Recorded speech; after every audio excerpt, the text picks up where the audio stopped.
and welcome to the Popcorn Junkies. And we are reviewing a movie, a British movie, called Living, starring Bill Nighy. How do you feel about Bill Nighy, Mum? I love him. Do you? I've always liked him. I mean, long before he is now, I would say, officially a national treasure. National treasure. But long before he became a national treasure. I can't remember what it was that first put me onto him, actually. He was in a couple of those sort of comedies. Was he in Notting Hill or something? Yeah. I always thought, was he in I don't know. You see, this is one of the problems I have with Bill Nighy is I like him. Yeah. But I can never identify what he was in. No, and he's often he's usually just part of an ensemble cast, isn't he? He doesn't play the main one. Was it about a boy where he played an ageing rocker? He was a fantastic aging rocker. Anyway, Bill Nighy stars in this. It's a film that's based on another film called Ikiru by Akira Kurosawa. Who incidentally also made Ran and Seven Samurai and all that, which inspired Star Wars. Incredibly influential Japanese filmmaker. The screenplay on this is by Kazuo Ishiguro, which I thought for you is kind of significant, right? It's very significant, and I was listening to an interview with him, and he said it's the first time he's ever done. Lots of his books have been made into films, but it's the first time he's ever done a screenplay. Oh, right. So what is the concept of this film? Well, the original film... Dying. Oh, yes, about dying.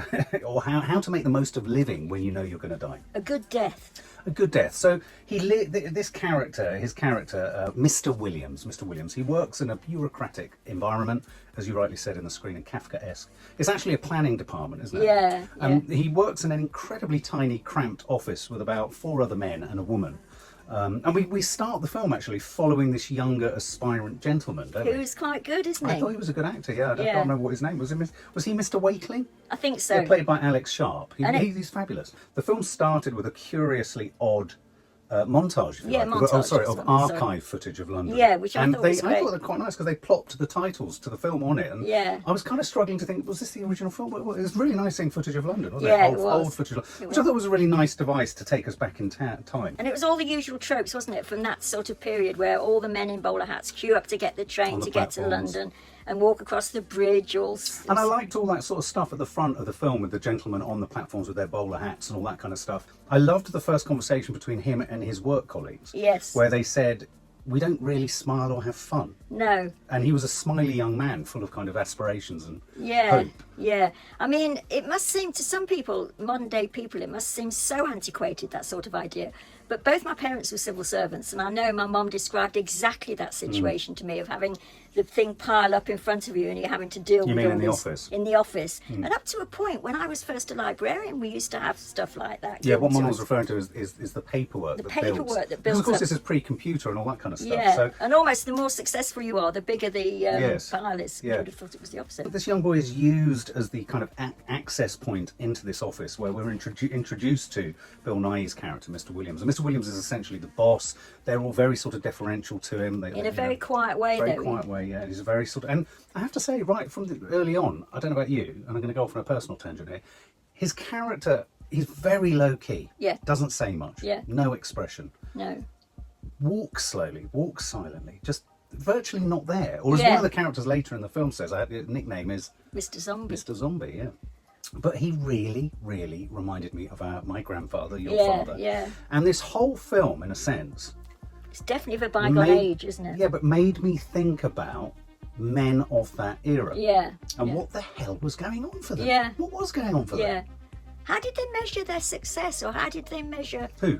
Men like that, sitting round a table. I mean... Getting the work done. It's just getting stuff done. Well, actually, that's what Mum used to say. It's just moving through. It's moving. They refer to it as a skyscraper. Yeah. The pile of work in your in tray, and the idea is to always keep that in tray high. Yeah. It looks like you're busy and you've got lots of work. Yeah. So I guess achievement is getting it low. I'm trying to understand the psychology, because I think what's interesting about this film is it does give us a specimen of masculinity that we have all forgotten and none of us would aspire to, which is an emotionally blunted man. And this film is essentially about how him getting a terminal diagnosis of cancer shifts him into thinking, what the fuck is my life about? How can I live my life more fully?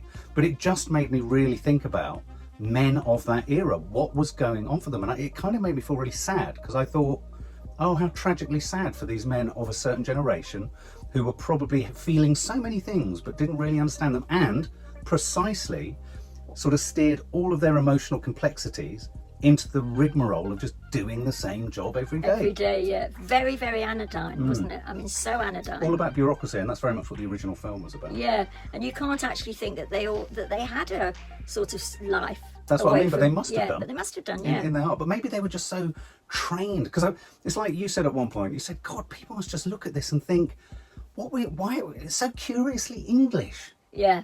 So curiously Well, English. and Japanese, I think interestingly, because they're very buttoned up. Buttons up. So buttoned up. Anyway, so really that's what the film is about. It's about this man who's a bureaucratic boss. It's about his team, in a sense, around him. I thought The Office was beautifully shot. Yeah. Beautifully set design, production design. Yes, it was. The director the cinematographer went for really nice shots where there was always something blocking in the foreground. So you had that sense of them being hemmed in. I don't know if you noticed, all the way through the film he was using sort of foregrounded objects and papers and all sorts of stuff. So it's a very beautifully shot film, actually. Almost designed as and also beautifully lit. And it struck me that in there's many sort of very sort of, what's the word, diametric, is it, or sort of geometric, very many, quite a few geometric shots of him and many of the characters walking through a city where sharp light, I don't want to sound like a wanker, but is it Kurosawa, that sort of extraordinarily sharp light and shadows and... No, that's very true. I mean, I was absorbing that without actually realising what it was. But there was a sort of thing, although he was just to go back to their sort of... dynamic in the office was that he was clearly the boss, but everything he did was soft voiced. He never, even if you felt that even if he was not upset but angry or trying to show his power, it was all soft voiced. It was never, he was never sort of raised his voice, never. And you felt that was important. I mean, their deference, because at first they talk about him getting on the train and you sort of think, is he a bit of a monstrous character? Yeah. And there was a really moving part where Bill Nighy, who's the boss of this team, obviously he has a boss who's Sir such and such. Yeah. And there was a shot of him, again, in this beautiful lit, kind of shadowed kind of dynamic. Bill Nighy standing in the corridor, and as the Sir went by, he sort of bowed his head. Yes, almost bowed. And it was an age of deference. It was an age of... Deference is a good word. Bureaucratic, sort of almost, they'd sacrificed themselves to bureaucracy. Yeah. And so they were slave to bureaucracy. I don't know, it just maybe, it's of a historic interest, I think, this, because you rarely see this sort of side of it. It's always usually, history is often told from the dramatic side. This is very undramatic. It's a very undramatic film. Totally. Isn't it, really? Even though there's this kind of very dramatic moment at the centre of it. Yeah, and also the reason I say that he never sort of raises his voice, he's sort of clearly the boss in one sense, but it's as he starts to sort of actually dig his heels in, as the film goes much, much further in, that you start to realise the extent to which he's changed. I mean, because what do you mean after he's been diagnosed? Yes, because a huge part of the film is whether his mates who know him not at all, his workmates. Because they're not really his mates. No, you could hardly call them that. They start to sort of talk amongst themselves, or start to think, he's changed? He's not quite like as how he was. And interestingly, his family dynamic is a really horrible family. He's got a very sort of unconnected. But again, this is a symptom of the age. I mean, I'd be curious to know how much connection was there in your household when in the 50s or whenever it was set. Because there was no emotional complexity. He was mute at home. His daughter-in-law, if it was his daughter-in-law, sister, we couldn't quite work out. It was definitely his son, wasn't it? It was definitely his son, but they there was clearly something up with Bill Nighy when he's been diagnosed. He's sat in the dark looking straight ahead. Yeah. And they don't think to press him. He doesn't want to bother them. No. All this, but even around his diagnosis, he describes it to everyone in the film as a bore. It's a bit of a bore. It's a bit of a bore, which I can imagine my father saying, actually. Absolutely. And then the film flips into, and I have to say, the point at which it flipped into him living, he wants to live, which is kind of an obvious kind of thing, really. That was the point at which it got a bit creaky for me, because he meets Tom Burke.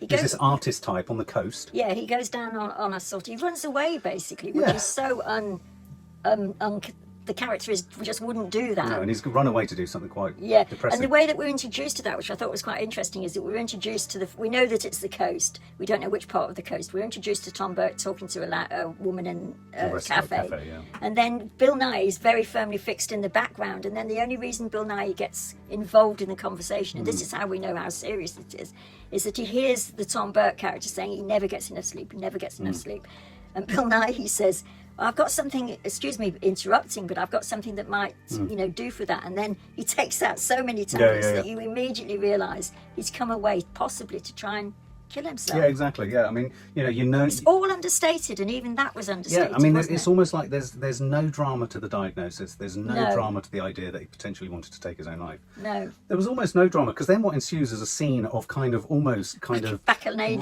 bacchanalian hedonism, but relative to a man almost with a bowler hat. I mean, it was there was a curious tent, there was a belly dancer. I didn't realise that the Tom Burke character, I read it afterwards, was putting on a show. I didn't even get that. So in he his was the talk. master of ceremonies. He was the master of ceremonies. Well, and yeah, that kind of makes it sense. sort of all made sense So to it's a me. sort of tentative environment. There's lots of loose women, Yeah, literally. belly dancers. Belly dancing, people snogging, drinking, carousing, all sorts of kind of... Not at all Bill Nighy's. Well, no, Bill Nighy falls asleed. He does. I mean, he's living, but it's not this kind of living. And then this is where I think the really important character, which played by Amy Lou Wood, who's Margaret, a young lady who worked in the office, who's left the office, was wanting a reference from Bill Nighy.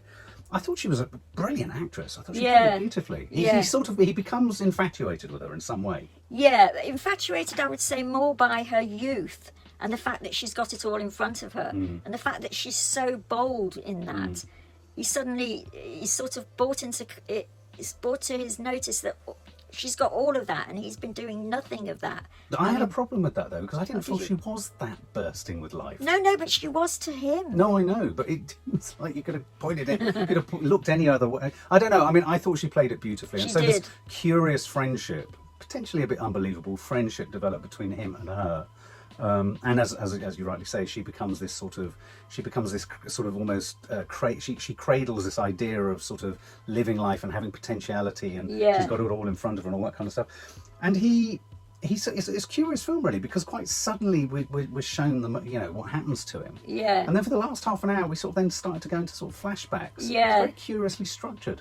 It is, because it sort of became a ghost story in a way. Emotionally, I found it really strange, because I felt like I fell off an emotional cliff edge. I was kind of warming to him. He plays it beautifully. I mean, I think he really plays it understated. I was really sympathetic to him as a generation of man, going back to the kind of the psychology of being a man of that generation. There was a lot going on in his eyes, and there was a lot going on in what he wasn't saying. And then suddenly he was dead. Yeah. And I found that, I always felt a bit cheated. Did you? That it didn't take it to the end. Yeah, I mean, it shows you his funeral, and it shows you sort of basically his son trying to get to the truth of the matter, but you sort of... You didn't feel he cared when he was alive. Didn't feel he cared one way or the other, no. I mean, there's a suggestion as well that lots of people are talking, curtain twitching about his friendship with the young woman, everyone thinking it must be sort of sexual in some way. And so you have the sort of mores of the time. And I suppose what I'm saying is I was with this film until about an hour, and then I just thought it kind of started to fall apart a bit for me. I liked that. I mean, I agree it didn't sort of read true in a way, but I quite liked it. And I quite like what they gave us at the end. Yeah. The fact that the whole... I mean, what turns out is that all his final days, and we discover from when he'd been diagnosed, was sort of spent trying to get this, which we were introduced to in the very first bit of it, a child's playground built. I like the idea of that. Yeah, and the women had come to see him specifically, and then he wouldn't let it go, would he? And in his very quiet, unassuming way, to the point where at one point he goes and asks one of the other departments, because that's the only way you can do it, and they never move on these pieces of paper. He said, I'll just wait. And they said, you'll wait a long time. And he sits and waits a long time. Yeah. That's how he deals with things. A quiet radical, which my father was. So that's why he reminded you of Dad. Yeah, he would stick his heels in, wouldn't he, if he felt that he wanted to achieve something. Yeah. I liked the sort of poetry of him wanting to create a playground, because, again, that goes back to living, of being a child. The potential of a child on a swing. I thought that was. It wasn't sort of naff. No, it wasn't. Surprisingly, actually, because when you put it like that, it sounds as if it would. Well, I think the whole film managed to dodge naffness. But one thing I would say was the dialogue in it takes an extraordinarily long time to come out. For example, there was a scene towards the end where all his work colleagues after he's died, they're all talking about him, and I could see what the director was going for, and it was quite sort of stage managed. But I was thinking, for fuck's sake, hurry up, guys! As they were telling each part of the story in the train carriage, there were moments where I just thought the whole film.